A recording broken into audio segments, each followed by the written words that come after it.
Hey, Wings fans, welcome back to the Wings Locker Room. We're here for another installment of Wings Weekly, a pre-Thanksgiving show here on Wings Weekly. I'm Cy Vanuk, new voice of the Aberdeen Wings. Joining me on the first half of the program is head coach and general manager of the Aberdeen Wings, Scott Langer, as he's here to recap this previous weekend versus Bismarck Bobcats on the road. Coach, thank you again for joining me on the program here this morning, and we'll dive right in to the series recap. It was a weekend split up in Bismarck against the defending Cup champion Bismarck Bobcats. Start with the Friday night opener. Wings fall by 1 goal. It's a 4-3 final up in Bismarck. No scoring in the first period.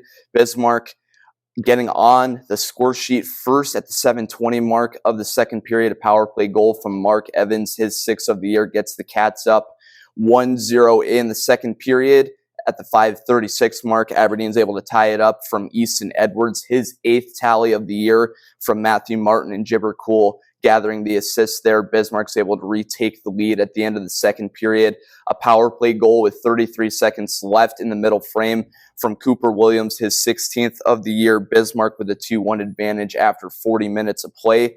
In the third, Bismarck extending their lead to 3-1, a power play goal from Franisek Braz, his 5th of the year. Aberdeen would climb back in the game, though, at the 8:17 mark of the third period. Brody Dustin nets his 4th goal of the season, assist going to Jonathan Doucette and Taven James. Wings within 1 goal there. It's 3-2 in the third. An empty net goal from Bismarck would extend their lead to 2 goals. About a minute and a half left there in the third period. Cooper Williams gathering his 17th of the year, 2nd of the night.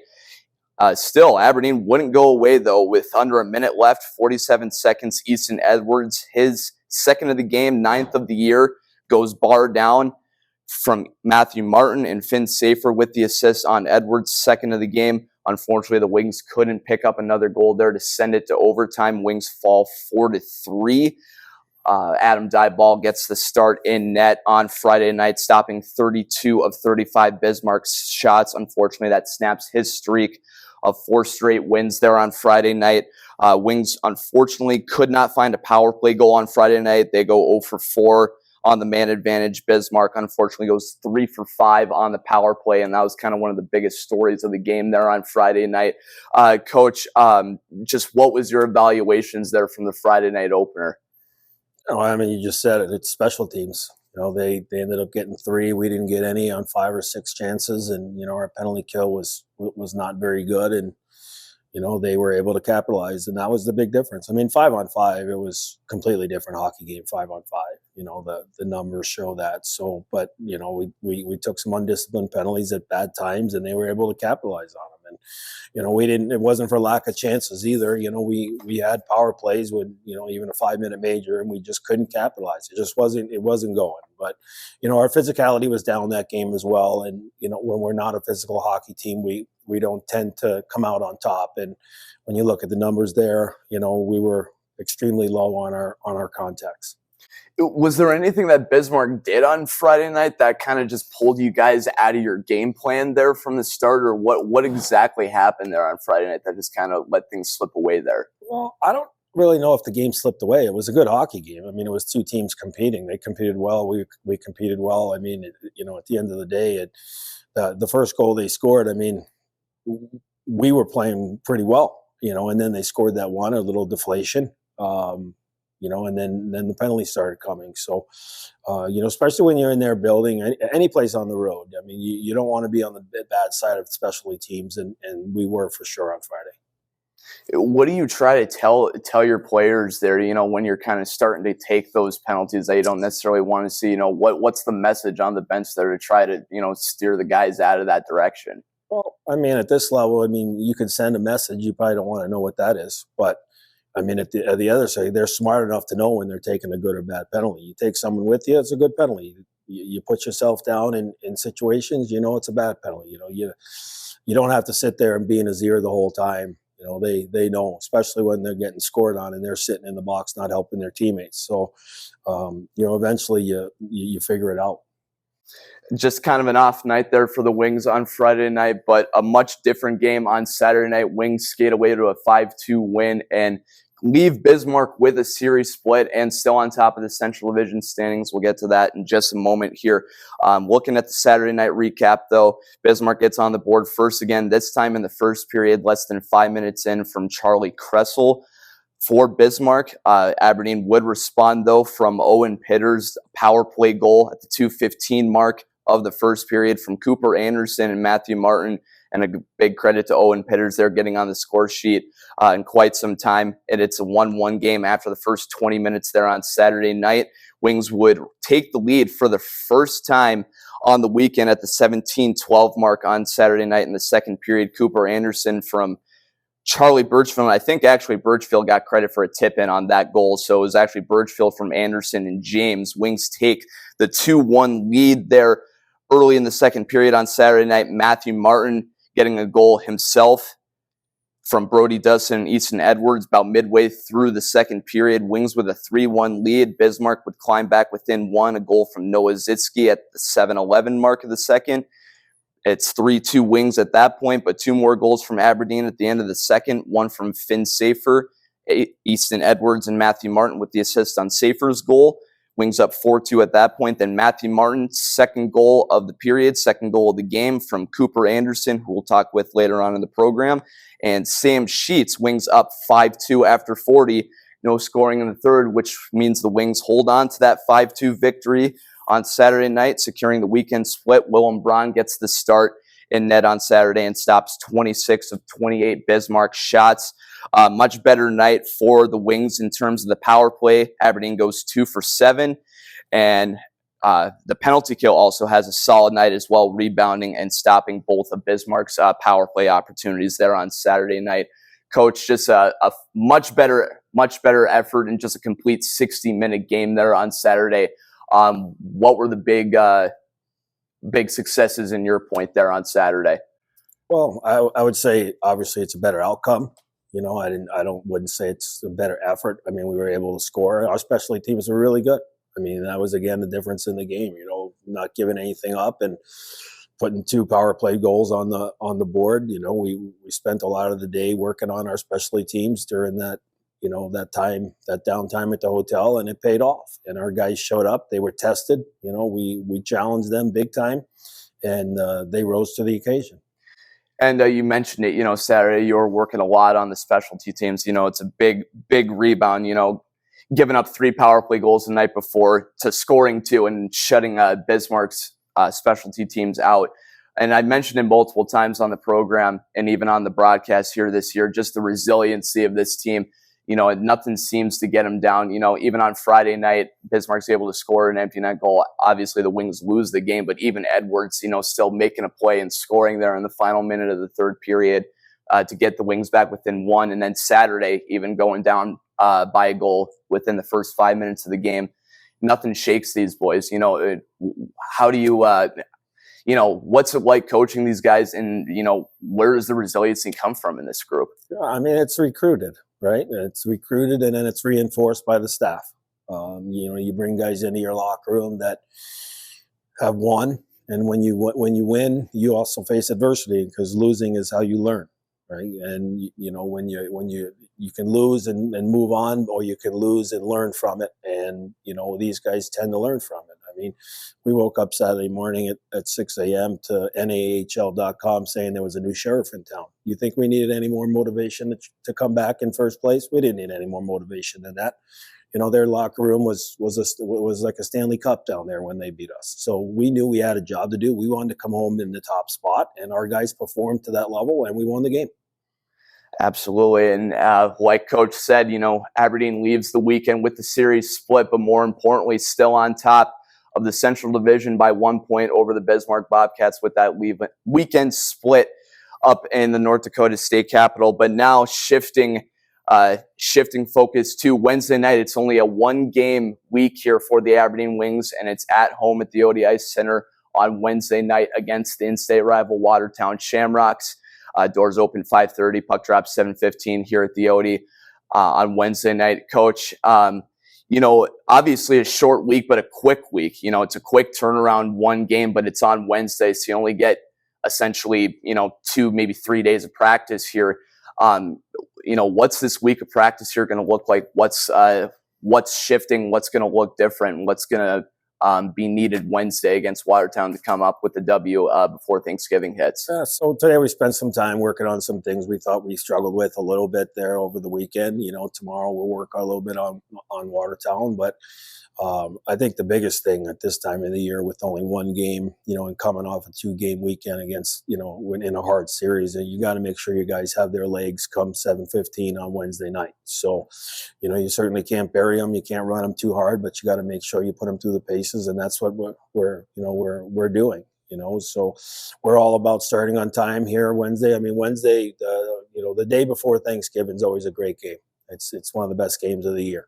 You usually have a real solid crowd, and it's exciting. And, for us, we finally get our break in our season after Wednesday night's game. So, you want to go on break on a good note. So, I mean, we need to have the effort on Wednesday. Of course. And now kind of shifting to some more lighthearted questions here, taking our focus off the hockey side of things here. Obviously, Thanksgiving coming up here on Thursday, Coach. What are you most thankful for being with the Wings organization and just life in general? What are you most thankful for? Well, I mean, I'd have to say my kids, to start with. Those kids were an absolute blessing, for our family, Tiff and I. So that's why I'm most thankful. Obviously, I'm very thankful to be in Aberdeen and be a part of the community and to have longevity here, as the head coach and general manager of the Wings. I enjoy coming to work every day, and to me, that's a blessing. Last question here for you, Coach. What's your favorite part of a Thanksgiving meal? What's your favorite food there of a Thanksgiving? Yeah, all of it. Just dive in and eat it all. So yeah, it's gonna be a small group at my house, but we do cook, so that's the exciting part. Awesome and fantastic answer. Thank you, Coach, for joining me on the program. And joining us after the break here, we'll speak with veteran defenseman Cooper Anderson. We'll be back in a moment, Wings fans. ProAg Supply is your behind-the-scene farming partner. With liquid fertilizer, tanks, and agronomy, we'll help you succeed and hit your goals. Our 3 generations of experience will give you the winning advantage. With partners like you, your family, and Channel Seed, we provide a custom approach to ensure a successful crop. We stock a vast array of parts and liquid handling equipment to keep your operation going. Support local. Go with ProAg Supply.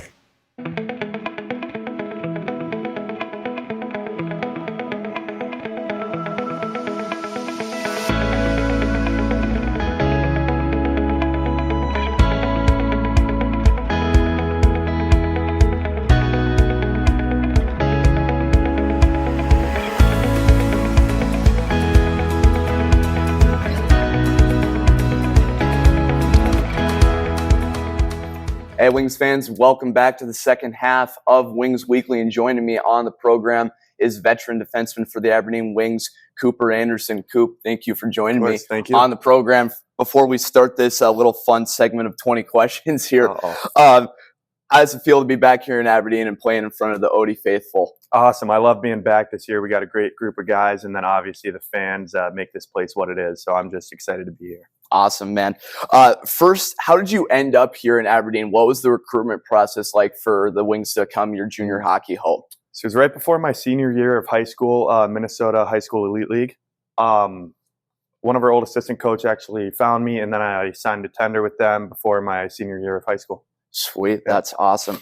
I asked this question, congratulations for committing to Quinnipiac for Division I college hockey. That's absolutely outstanding. Can you tell me about that recruitment process? Yeah, so that was after the summer after my senior year. I went to a USHL main camp, and then right after that, they saw me there, and then my advisor called me.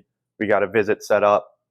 I went out there for a few days, got to see the campus, the rink, all that stuff, and then they offered me, and it was just no doubt about it. That's where I wanted to go. Sweet.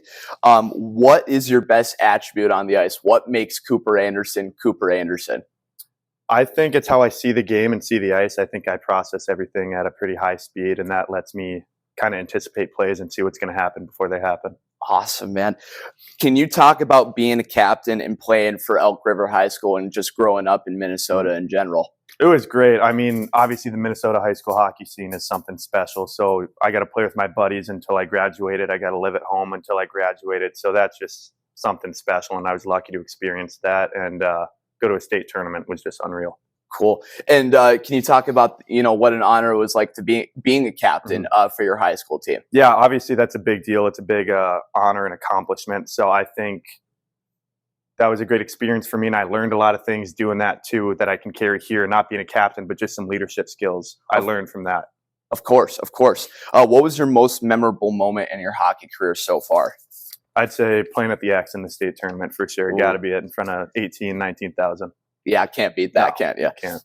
Most helpful people in your life and the best piece of advice you've received from those people? Most helpful has got to be my parents. They have always pushed me to be my best and be better than I think I can be. So I'd say they always keep pushing me. And then best piece of advice, oh boy. Hitting you with the hard questions. Yeah. Probably just always follow your dreams. Never give up, and just keep seeing where life can take you. Keep trying to chase your goals. Awesome. That's great. If you had to give a word of advice to your teammates about hockey or just life in general, what would that be? Probably just stick with it through the ups and downs, especially junior hockey. You're going to have highs and lows. So if you can just stay on track and kind of envision where you want to be, it'll help you get there. Great answer. Fun fact that most people don't know about you. I'm kind of ambidextrous.